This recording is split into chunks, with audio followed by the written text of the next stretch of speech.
This podcast on stress is a part of the Spirituality and Healing in Healthcare course and is an introduction to a larger topic on stress. The physical signs of the stress response are fairly easy to obtain. They can be directly measured when a subject is in a state of stress. The heart rate increases, the blood pressure increases, the metabolism increases as measured by the rate at which the subject consumes oxygen. Blood flow to the large muscles increases. There is a corresponding decrease in blood flow to the small muscles, apparently because fine motor skills are not what is needed in this moment of stress, and also a decrease in blood flow to the digestive organs, a loss of ability to digest, to reproduce, to do those kinds of things that are not really necessary in a moment of danger. There's also an increase in circulating blood sugar because the liver is converting stored glycogen into glucose, so it will be available to body tissues for energy. The physiology of stress has become pretty well known in recent years, largely through brain physiology studies. It is now known that a large part of what happens here involves the HPA, hypothalamus pituitary adrenal axis. The hypothalamus signals the pituitary gland, the pituitary in turn signals the adrenals, and the adrenals release hormones, adrenaline, also known as epinephrine, norepinephrine. The result is that the sympathetic nervous system is aroused.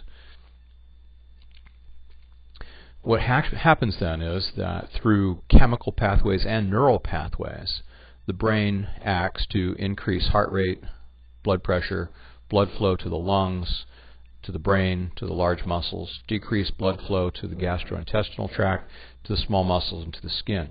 There's actually an increase in the clotting factors in the blood. Very handy if you happen to get mauled by a lion or a bear. Something that you definitely want to have going for you. This is, in fact, what Dr. Walter Cannon in the early 20th century identified as the fight or flight reaction. When faced with danger, we, like other animals, respond with a fight or flight reaction, the ability to stand up and fight hard and to overwhelm our enemy, or to run as fast as we can in the other direction and save our lives that way. This is a stress response that is designed for short-term use, either to run away or to fight hard, but the idea is to get out of the immediate dangerous situation. It is a survival mechanism, and it works really well. If you are attacked by a bear or a great white shark, or you're trapped in a burning building, or somebody comes after you with a knife, or whatever the stressful situation might be where you need to either run for your life or turn and fight. However, the thing that we need to recognize here is that the fight or flight mechanism, the stress response, was never intended for long-term activation. It was intended to be an immediate response, a short-term kind of thing. In fact, it's been found that there are harmful long-term effects of the stress response. This involves, after all, powerful chemicals called stress hormones poured out into the body, circulating through the bloodstream. And these powerful stress hormones have some very powerful results.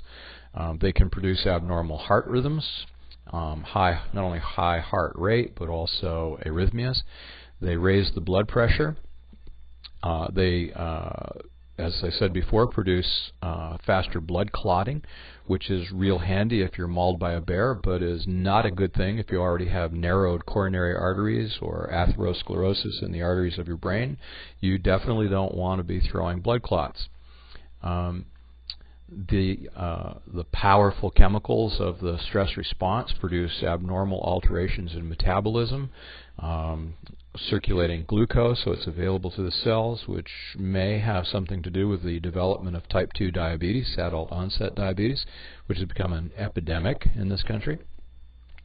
It produces an unpleasant state of arousal, which most people would not want to live in, a state of anxiety, a state of panic, a state of apprehension, which then produces mood disorders of various kinds that may result in people medicating themselves with other drugs that are not good for them, or maybe eating themselves into obesity, alcohol addictions, those kinds of things.